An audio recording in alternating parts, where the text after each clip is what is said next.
StraightAllDay.com. Baldwin, StraightAllDay.com, WorkingYourGame.com. Today's daily discipline is called reading the room, or learn to read the room.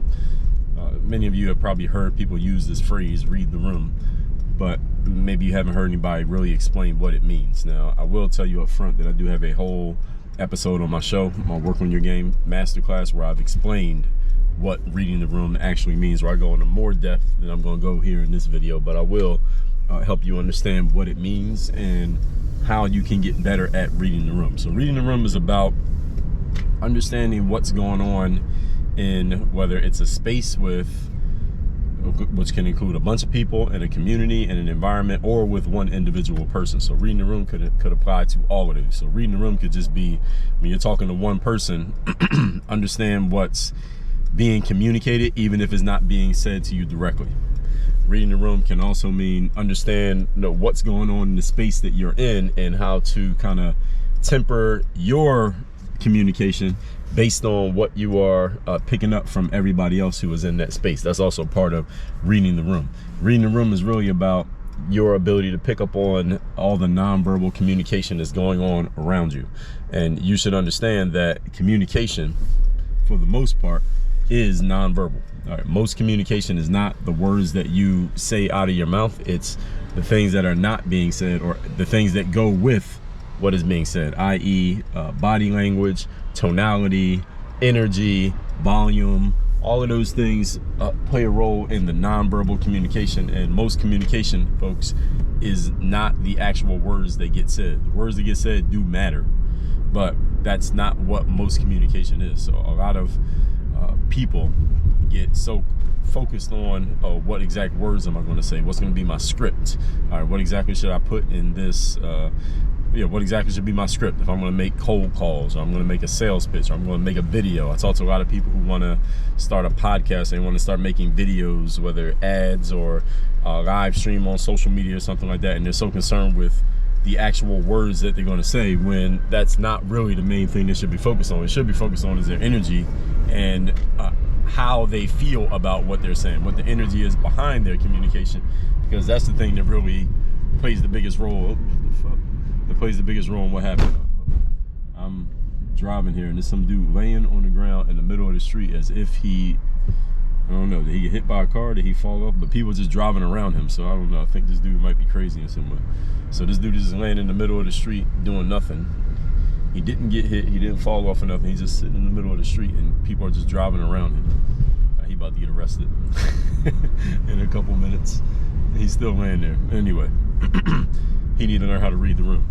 He's about to get arrested for I don't know what he's going to get arrested for. The cops will figure it out, but he better get out that street before they show up. Anyway, reading the room, folks, is you getting better with your communication skills. Understand that communication is not just your ability to speak and put your message out to other people.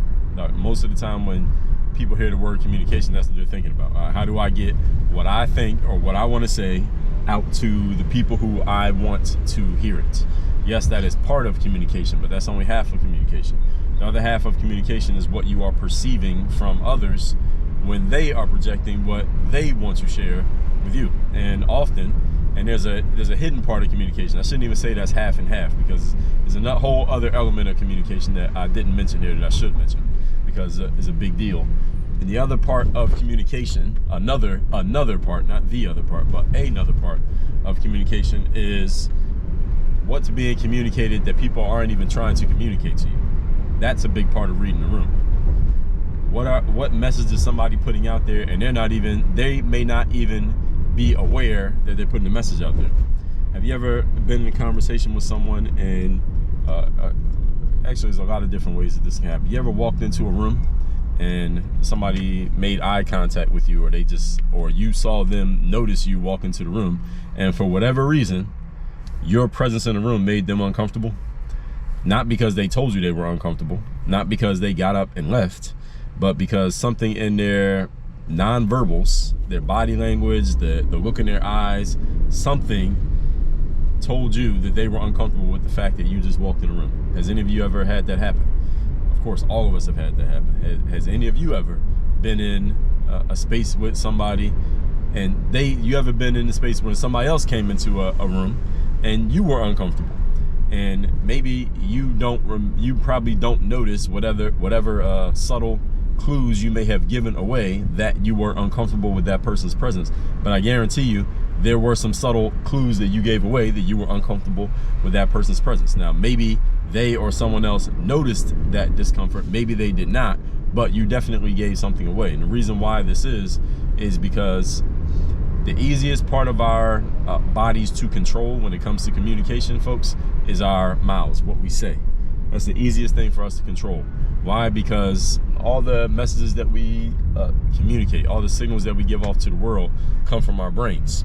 And this is based on proximity, because the mouth is very close to the brain. Your brain is right here and your mouth is right here. So it's very easy to control what you say because your brain can tell you what you want to control here. But it's much harder to control, for example, everything from the waist down, because the message has to travel from the brain to the legs before you can do something, and your legs will give you away. So if any of you ever took a course or read any books on body language, they'll tell you this, that when you're talking to somebody, their legs will be pointed towards you if they're actually interested, but if their legs are pointing away from you, even though they're still letting you talk, they're probably not that interested anymore. You probably should stop talking and let them go where they want to go, because they're not interested.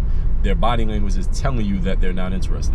So any of you who's ever talking to a female, and you could be a male or a female talking to a female, if they're interested in what you're saying, their legs will be turned towards you, because females often cross their legs when they're seated, right? They will cross their legs towards you. So if I was a female, or let's say there was a female sitting in this seat right here, and she was interested in what I had to say, and her legs were crossed, she would cross the right leg over the left. So her legs would be pointed in my direction. But if she wasn't interested in me for whatever reason, maybe she's annoyed with me or mad at me, because she probably wouldn't be in the car if she wasn't interested at all, her leg would be pointed, she would cross the left leg over the right, which is turned away from me. And it's a nonverbal communication. She might not even consciously recognize that she's doing it, but she would be subconsciously communicating to me that for whatever reason, she ain't feeling what's happening over here right now. All right, that is a nonverbal communication. This is all part of reading the room, folks. So I'm giving y'all a primer on reading the room that all of you need to get better at. And again, you have to learn how to pick up on these things from people. And the most important skill with picking up on this stuff is perception. You got to get good at observation, noticing what other people are communicating that is outside of the words that they speak. This means you got to actually be looking. You got to be noticing what other people are doing. Meaning, here's the most important skill. This is not even a skill. Most important action that you can take that will help you get better at observation, everybody. You ready for it? This is going to be hard for some of you to do, but it's doable, and it is the key. You ready? Get off your phone. You want to get better at picking up on the nonverbal cues that other people are giving off. The most important thing that you can do for developing that skill is to get off your phone.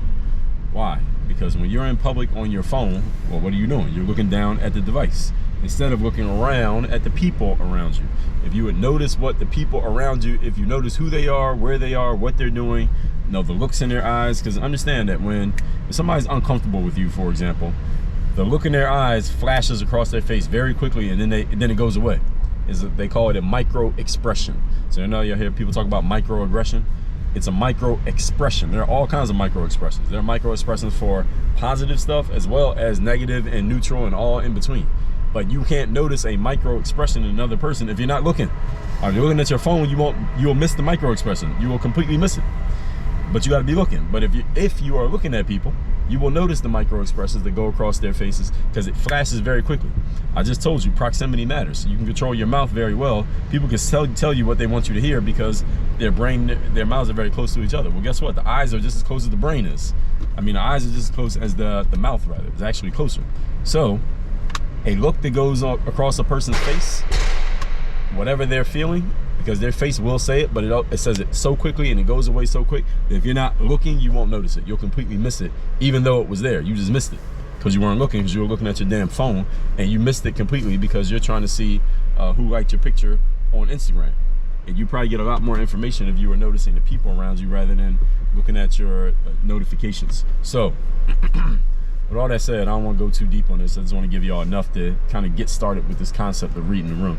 Make sure you text me so you're in my text community. Send out a message every day called the Daily Motivation, every week called the Monday Motivation, guaranteed to have you focused, sharp, and on point. My number is 305-384-6894. It's down below in the description. WorkOnYourGameUniversity.com. You want to work with me directly, be coached by me directly. That's the only place that I do it. Go to that link. It's down below in the description as well. And work on your game. Dre all day.